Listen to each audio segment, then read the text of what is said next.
क्योंकि ये लड़ाई आपको खुद लड़नी होगी। सरकार ने आपको ऊपर छोड़ दिया, आप चाहे मरो या जियो, उसको कोई परवाह नहीं है। किसी किसान हो या शोषित वंचित गरीब मजलूम की किसी की जान की परवाह नहीं है। सरकार के पास रैलियां करने का समय है, नेताओं को मीटिंग करने की समय है, हीरो हीरोइन के पास जाकर के सेल्फी लेने का समय है, प्रियंका चोपड़ा को हेलीकॉप्टर में उसके साथ नरेंद्र मोदी को घूमने का समय है। लेकिन ये मैं यहाँ पे बता रहा हूँ कि ये देश की तमाम जितनी यहाँ पे लेफ्ट और राइट की जो राजनीति की जाती है, ये कांग्रेस की शासनकाल से, आप चाहे इंदिरा गांधी की 71 की इतिहास याद कर लीजिए, 71 से लेकर के 72 तक, यदि ज्यादा से ज्यादा लेफ्टों की सफाया करने में किसी का इतिहास का हाथ रहा है तो इंदिरा गांधी, नेहरू और महात्मा गांधी का रहा।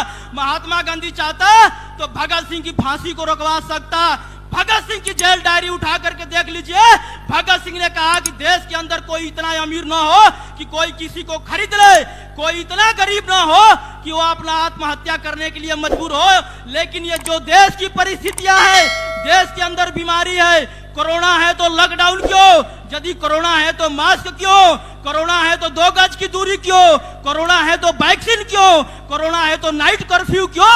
यही प्रधानमंत्री कहने वाला, यही तड़ीपार कहने वाला है कि जब महाभारत का युद्ध 18 दिन में जीता जा सकता है तो कोरोना का युद्ध 21 दिन में क्यों नहीं। मैं किसान भाई, पंजाब हरियाणा भाईचारा से मैं पूछ रहा हूँ, क्या 21 दिन के अंदर यह कोरोना खत्म हुआ? 2020 में लॉकडाउन महाभारत का सीरियल बना करके छोड़ दिया। 2021 का मुद्दा पर ला करके 75 सीट लाने के लिए बंगाल के अंदर आधार पूनावाला ने बड़ा खुलासा किया कि देश के प्रधानमंत्री ने बंगाल में 75 सीट लाने के लिए देश के जनता के हाथ में कटोरा पकड़ा दिया, मौत के घाट उतार दिया।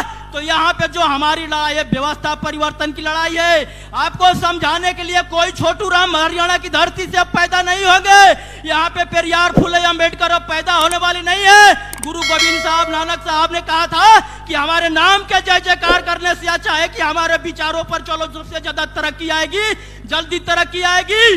लेकिन यहाँ पे ये जो मनुवादी और आरएसएस संघियों की जो विचारधारा है, आपको देश के अंदर यदि सिखों से नफरत है, ओबीसी एससी माइनॉरिटी से नफरत है, मुसलमानों से नफरत है, इनकी विचारधारा कहती है पहले मुसलमानों को सफाया करो, उसके बाद ओबीसी वाले इस राजनीति को नहीं समझते हैं। ये बीजेपी और संघियों की विचारधारा को, इनकी सियासत को समझने की जरूरत है, इनकी गणित को समझने की जरूरत है। इनकी जो विचारधारा चलती है, bunch of thought, MS Golwalkar, Veer Savarkar की विचारधारा चलती है। बंच ऑफ थॉट में लिखा है कि देश के जनता को, देश के शोषित वंचित ओबीसी एससी माइनॉरिटी को इतना निचोड़ दो कि अपने को वो जिंदा रहने के लिए अपनी आजादी समझे। लेकिन यहीं पे प्रधानमंत्री कह रहा है कि गरीबों को मत मारो, मुझे मारो, गरीबों को लुभाते रहो। ये देश के अंदर जितने गरीब है उसको लुभाते रहो। और ये प्रधानमंत्री के जो बाप बेटे नागपुर के हेडक्वार्टर में, आरएसएस के हेडक्वार्टर में मोहन भागवत, अडानी अंबानी, आधार पूनावाला इंग्लैंड भाग गया, मुकेश अंबानी अपने बीबी बाल बच्चे को लेकर के विदेश भाग रहा है। तो आप देख लीजिए जो देश की हालात है, ये यहाँ पे आपको मरने और जीने की हालत में छोड़ दिया है। ये प्रधानमंत्री कुछ नहीं करने वाला है। भाइयों बहनों, मैं बिहार लिट्टी चोखा लाने जाना चाहता था, भाइयों बहनों, मैं झुमका वाला बरेली जाना चाहता था, मुझे पता था कि झुमका यहीं गिरेगा।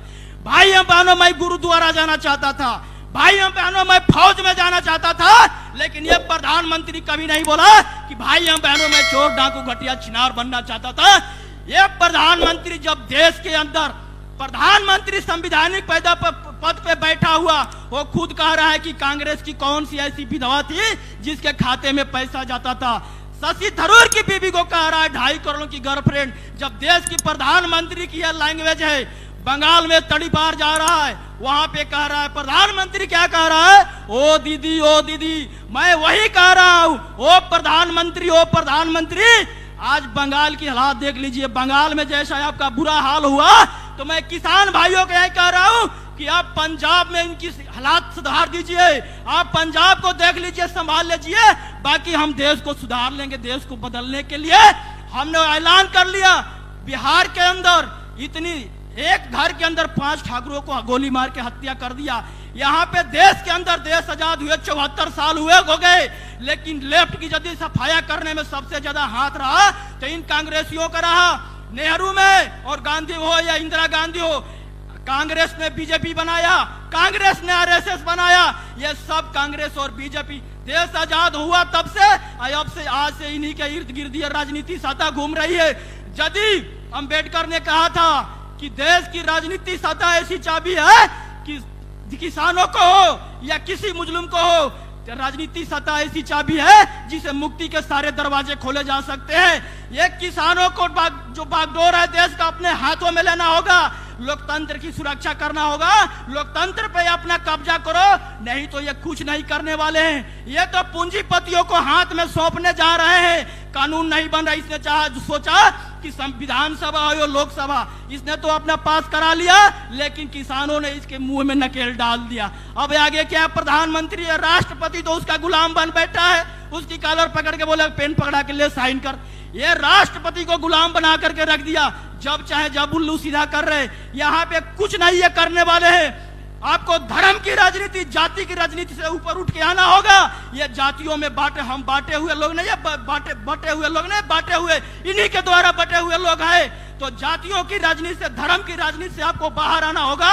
हिंदू मुस्लिम की राजनीति, मंदिर मस्जिद की राजनीति, बिहार में यादवों को ब्राह्मण से लड़वाया किसने, यूपी में दलितों को ठाकुर से किसने लड़वाया, गुजरात के अंदर मुसलमान और हिंदू से दंगा किसने करवाया, गोधरा कांड में मालेगांव बम धमाका में साध्वी प्रज्ञा ठाकुर का आप हाथ देख लीजिए, सबसे मेन रहा। इसमें प्रधानमंत्री और तड़ीपार गृह मंत्री का यदि गोधरा कांड में मेन हाथ रहा, तो आप ऐसा देख लीजिए कि इनकी विचारधारा क्या है। ये देश के अंदर ये पुलवामा 19 की इलेक्शन जीतने के लिए पुलवामा में 50 सीआरपीएफ के जवानों को शहीद करवा दिया। बंगाल का इलेक्शन जीतने के लिए 22 जवानों को शहीद करवा दिया। बंगाल के अंदर ममता भी शपथ ले रही है, वहां पे हिंसा हो रहा है। इस हिंसा का जिम्मेदार कौन है? नरेंद्र मोदी और तड़ीपार है। ये देश के अंदर यदि आप बीजेपी और कांग्रेस मुक्त नहीं करोगे तो देश की हालात ऐसी होती रहेगी। कांग्रेस और बीजेपी में कोई फर्क नहीं है, दोनों की विचारधारा एक ही है। ये जो बिल लाया हुआ है, ये जो बीज बोया हुआ है, कांग्रेसों का बीज बोया हुआ है, लेकिन बीज तुम बो और फसल हम काटेंगे, और काटने के लिए तैयारी कर दी है। तुम्हारी एजेंडा कहां कहां चलता है। जैसे पंजाब के अंदर, जैसे देश के अंदर जितना इसका प्रोडक्ट्स है, जियो का सिम हो, रिलायंस पेट्रोल, रुचि सोया, सबसे ज्यादा इसकी प्रोडक्ट्स को बहिष्कार करो। मुकेश अंबानी हो या कोई भी करोड़पति हो, ये करोड़पति को पूंजीपतियों को हराते अपने देश को बचाना होगा। इनकी प्रोडक्ट को ज्यादा से ज्यादा बहिष्कार करो, और नौजवानों को ये जो सत्ता है अपने हाथ में लेनी होगी। मोबाइल का सही से उपयोग कर लो, आपको परिवर्तन होने से कोई नहीं रोक सकता है। ये सरकार नहीं चाहेगी। सरकार को यदि किसी से नफरत है तो देश के एजुकेशन सिस्टम से नफरत है, और स्कूल कॉलेज यूनिवर्सिटियां बंद किए जा रहे हैं। क्या कोरोना दूर होगा? कोरोना दूर नहीं हो रहा है। बंगाल का इलेक्शन हो गया, वहां पे हिंसा करवाए जा रहे हैं इस मुद्दा को भटकाने के लिए। उसी समय छत्तीसगढ़ के अंदर हिंसा करवाया गया किसान आंदोलन को भड़काने के लिए। यदि किसान आंदोलन पे इनकी निगाहें टिकी हुई है तो इनकी मकसद क्या हो सकती है? इनकी सियासत को समझ लो। इनको गांव के बाहर बोर्ड लगा दो कि कांग्रेस और बीजेपी को ढुकने से मना कर दो। ये व्यवस्था परिवर्तन की, सिस्टम परिवर्तन की लड़ाई है, विचार परिवर्तन की लड़ाई है। इनकी विचारधारा जो है, यहाँ पे ओबीसी एससी एसटी माइनॉरिटी जो 90% तबका है, उसको मारने का ये लोग ऐलान कर लिए हैं। लेकिन हमें क्या करना होगा? ये देश के अंदर कोना कोना बोर्ड लगा दो, गांव के बाहर कोना कोना बोर्ड लगा दो कि चाहे बीजेपी हो या कांग्रेस का कोई भी एमपी एमएलए हो, उसको घुसने से मना कर दो। हम तुम्हें घुसने नहीं देंगे। इसकी मीडिया की बायकॉट करो, नेशनल मीडिया, गोदी मीडिया। रोहित सरदना की मौत हुआ, रोहित सरदना ने इसी किसान आंदोलन के अंदर जितना ज्यादा से ज्यादा जातिवाद का जो बीज बोया था, वो रोहित सरदना का श्रेय जाता है। उसी रोहित सरदना ने सरकार की इतनी चमचागिरी किया, आज वही सरकार ने उसको नजरअंदाज करते हुए आगे आने वाले समय में इन नेशनल मीडिया का सबका हाल वही होगा। चाहे रूबिका लियाकत हो, चाहे अंजना ओम कश्यप हो, या सुधीर चौधरी हो, या अमीश देवगन हो, सबका हाल वही होगा। और सरकार वही सबका भी हाल करेगी, जितने नेशनल मीडिया है। हम यही कहेंगे कि सरकार की चमचागिरी करना छोड़ दो। ये सरकार कुछ नहीं देने वाली है। मंदिर मस्जिद, राम मंदिर, ये 13,500 करोड़ का इसका बिल्डिंग बना रहा है। लॉकडाउन के अंदर 6 जून को कोरोना बिल, जो कोरोना काल दिखा करके, महामारी दिखा करके ये किसानों को बिल पास करवाया, ये लॉकडाउन कर रहा है। तो इसका मकसद फिर है कि ये कुछ ना कुछ बेचने के लिए फिर ऐलान कर लिया है और ये बेचेगा और बेचता जा रहा है। देश को बचाना है तो हम सबको धर्म और जाति की राजनीति से बाहर आकर के भाईचारा की एकता बनानी होगी। यहाँ पे कोई हिंदू नहीं है, कोई मुसलमान नहीं है। नानक साहब से जब सवाल किया गया, एक इंसान ने सवाल किया कि आपकी जाति क्या है, नानक साहब ने जवाब दिया कि ना मैं हिंदू ना मुसलमान, नानक मेरा नाम।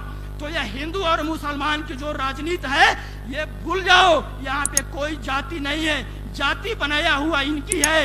यह आरएसएस और भाजपाइयों को जिस दिन किसी नेता के अंदर ताकत है, किसी नेता के अंदर कोई माई का लाल पैदा हो कि जातियां खत्म कर दे,